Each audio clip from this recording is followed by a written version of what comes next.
Hello, everyone, and welcome to Screams from the Vault. Thank you so much for tuning in. In today's video, we will be looking at the story of Don't Look in the Attic After Dark.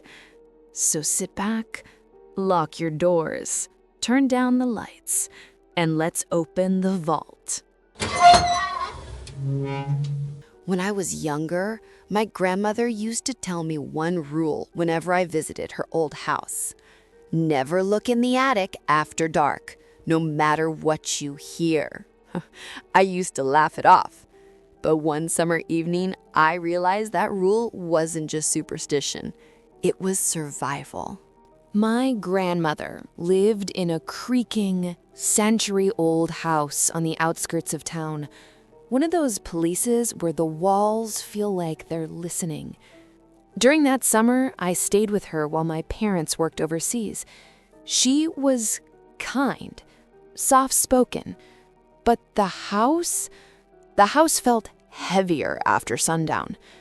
Every night, just after 11 p.m., I heard it. A soft, dragging sound above my ceiling. At first, I thought it was rats. Old house, old noises. It made sense. But then the dragging turned into knocking. 4 knocks. Always 4. Slow, deliberate.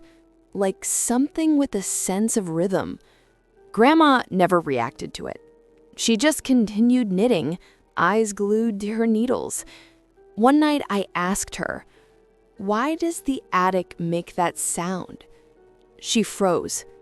Not like she was thinking, like she was remembering.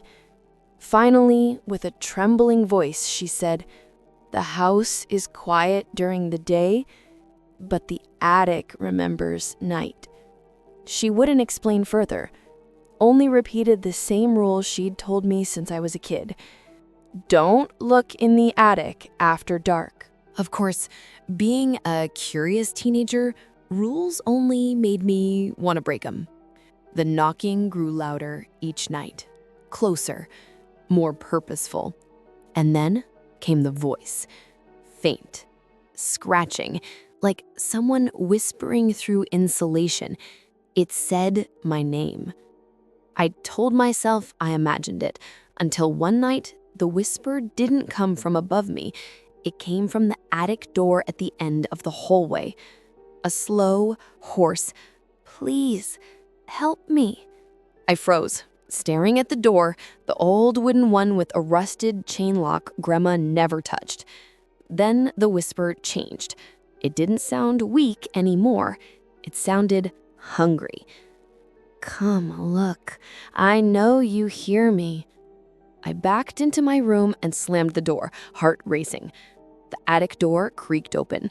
I didn't see it, but I heard it. Heavy footsteps. Too heavy to be human. Walking slowly down the hallway, stopping right in front of my bedroom door.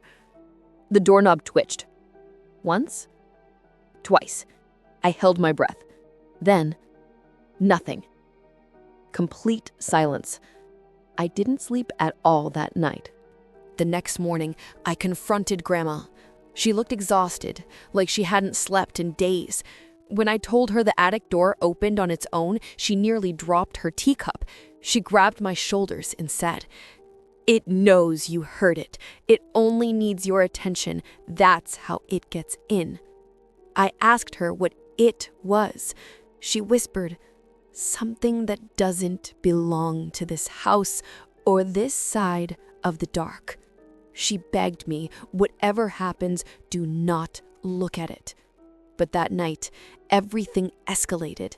The attic door slammed open before midnight. The footsteps were faster, heavier. The whispering was constant, circling the hallway like something crawling along the walls.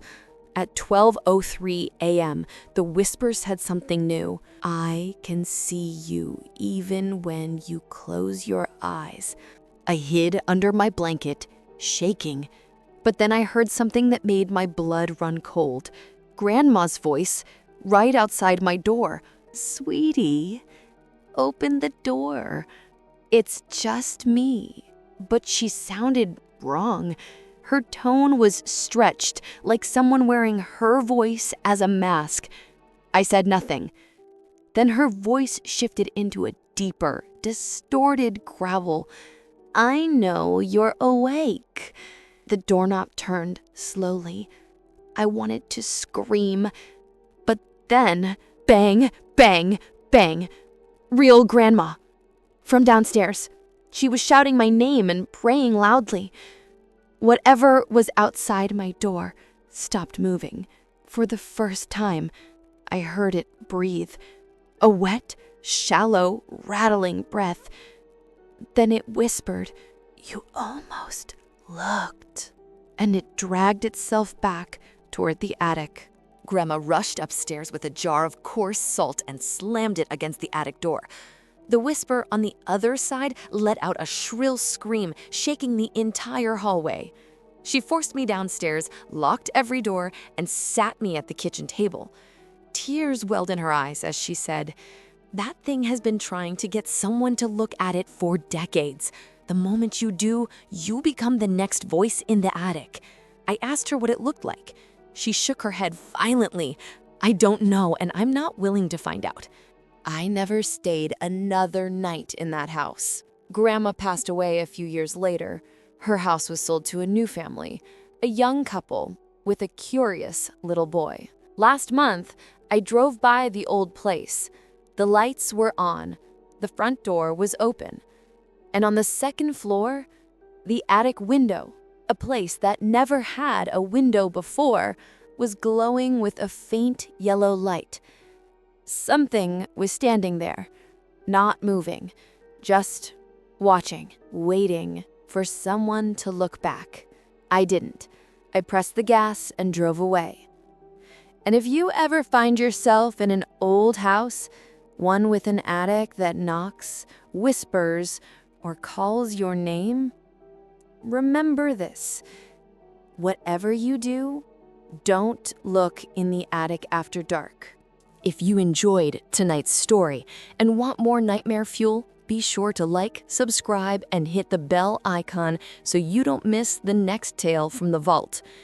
And as always, sleep tight if you still can.